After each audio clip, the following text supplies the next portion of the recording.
All right, so we have this question from booklet 3.6 from the topic monitoring and control, bit manipulation. And we need to dry run this question. Okay, we can start from the base.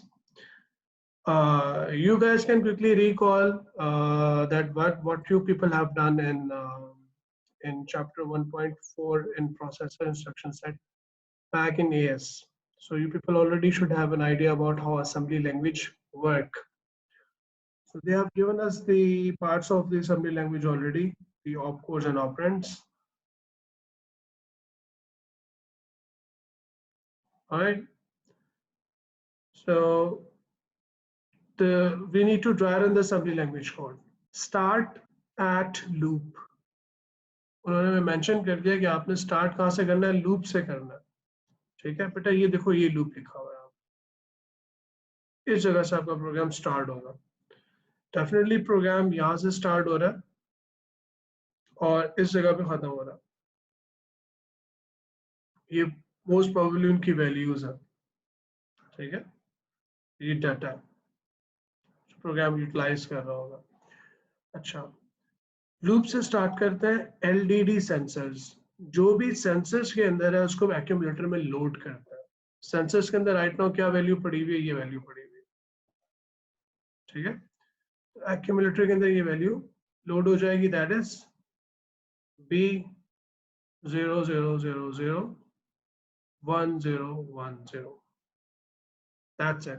जो कुछ भी sensors के अंदर पड़ा हुआ है वो accumulator में लोड हो जाए. सेंसर में ये देखें, ये लेबल सेंसर है और सेंसर के अंदर जो वैल्यू है ऑपरेंड उसका ये पड़ा हुआ है, ये एक्यूमुलेटर में लोड हो जाएगा और हमने यहाँ एक्यूमुलेटर रजिस्टर के अंदर उसको लोड कर दिया. सही है. उसके बाद एंड वैल्यू.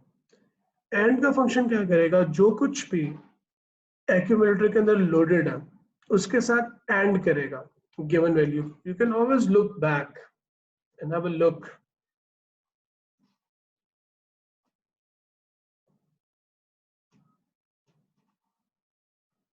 उन्होंने आपको हमेशा चार्ट पूरा दिया हुआ होता है इस तरह से रिकॉल करने के लिए.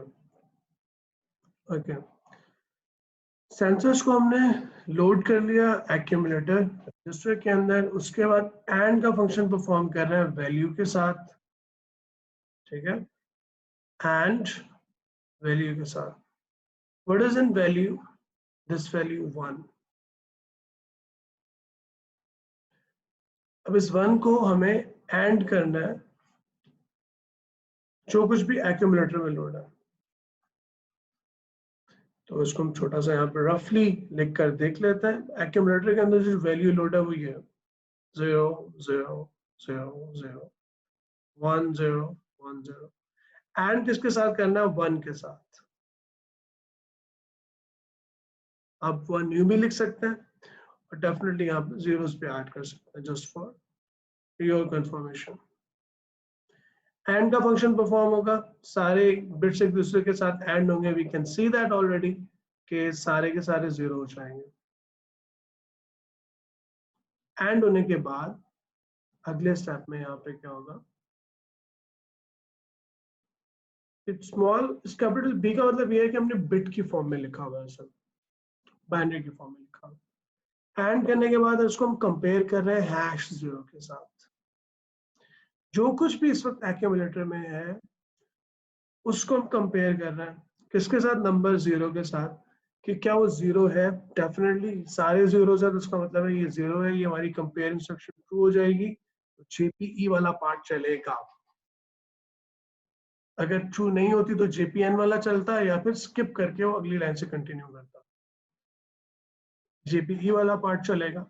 तो JPE हमें 0 पे लेके जा रहा है. 0 यहाँ पे लिखा हुआ है. इस जगह पे पहुंचेंगे तो इस जगह पे पहुंचने के बाद हम इंस्ट्रक्शन रन करेंगे लोड वैल्यू. वैल्यू को दोबारा लोड करेंगे. वैल्यू के अंदर हमारे पास क्या चीज मौजूद है, 1. तो ये 1 एक्यूमुलेटर के अंदर लोड हो जाएगा. आप 1 सिंपली भी लिख सकते हैं या बिट की फॉर्म में भी लिख सकते हैं, 7 zeros and 1. उसको लोड करने के बाद हमने कंपेयर किया 8 के साथ. 8 के साथ कंपेयर नहीं होगा क्योंकि एक्यूमुलेटर में 1 है, 1 और 8 बराबर नहीं है. JPE नहीं चलेगा, स्किप करके यहाँ आ जाएगा, ऐड वैल्यू करेगा, वैल्यू के अंदर जो कुछ है इसको हम ऐड करें एक्यूमुलेटर के अंदर पड़ी वैल्यू के साथ, 1 और 1 ऐड होगा तो ये हो जाएगा 2, एक्यूमुलेटर में वैल्यू अपडेट हो जाएगी, स्टोर वैल्यू, दोबारा इसको स्टोर कर देंगे वैल्यू के अंदर, यहाँ भी लिख सकते हैं, यहाँ भी लिख सकते हैं, हम जरा स्पेस बचाने के लिए यहाँ लिख देते हैं। अच्छा, स्टोर करने के बाद बेटा हम लाइन बाय लाइन चल रहे हैं, सेक्शन बाय सेक्शन चल रहा है, स्टोर करने के बाद जंप लूप, दोबारा लूप पे जंप करके आ जाएंगे। एलईडी सेंसर्स को दोबारा लोड करेंगे, सेंसर में वैल्यू ऑलरेडी यही पड़ी हुई है एज इट इज, आप इसको बिट्स की फॉर्म में लिखना इसी तरह से 0101, उसके बाद एंड वैल्यू, दोबारा वैल्यू के साथ एंड करें, लेकिन दिस टाइम वैल्यू के अंदर 2 है आपके पास। 2 को अगर मैं बाइनरी में लिखूं बेटा, तो 2 को बाइनरी के अंदर मैं यूं भी लिख सकता हूँ 01, you people already know this, ये सेंसस का डेटा पड़ा हुआ है, इस दफा वैल्यू के अंदर 2 है, तो 2 के साथ हम इसको एंड करने के लिए जा रहे हैं, 2 को हम 10 लिखेंगे बाइनरी की फॉर्म में। अब जब एंड का फंक्शन परफॉर्म करेंगे तो यहाँ पे हमारे पास 1 आएगा, बाकी सारे zeros हो जाएंगे, एंड होने के बाद भी बिट की फॉर्म में लिखूं, आंसर आएगा 2 आंसर आने की वजह से अगले इंस्ट्रक्शन में जब हम कंपेयर करेंगे 0 के साथ, दिस टाइम कंपेयर नहीं होगा और हम यहाँ पे आ जाएंगे, लोड करेंगे काउंट को, काउंट के अंदर we can see that it's 0, तो 0 लोड हो जाएगा, उसको इंक्रीमेंट करेंगे, इंक्रीमेंट होकर 1 हो जाएगा, स्टोर कर देंगे काउंट के अंदर, तो यहाँ पे स्टोर हो जाएगा, दोबारा वैल्यू को लोड करेंगे, इस दफा वैल्यू 2 है तो 2 लोड हो जाएगा, कंपेयर करेंगे 8 के साथ नहीं होगा तो हम यहाँ JPE पे चले जाएंगे, सॉरी कंपेयर करेंगे तो नहीं होगा तो ऐड वैल्यू के ऊपर चले जाएंगे, वैल्यू के अंदर 2 है, 2 और 2 4 हो जाएगा, सही है। 4 होने के बाद दोबारा इसको यहाँ पे स्टोर कर देंगे इस स्टेप पे और जंप टू कर जाएंगे loop again. I guess you people have an idea कि यहाँ पे क्या हो रहा है, ये तब तक चलता रहेगा जब तक ये कंपेयर 8 के साथ करेगा, तो फिर ये एग्जिट करेगा, यहाँ एग्जिट होने के बाद फिर प्रोग्राम हमारा खत्म होगा, वो लोड करेगा काउंट के अंदर और वगैरह वगैरह।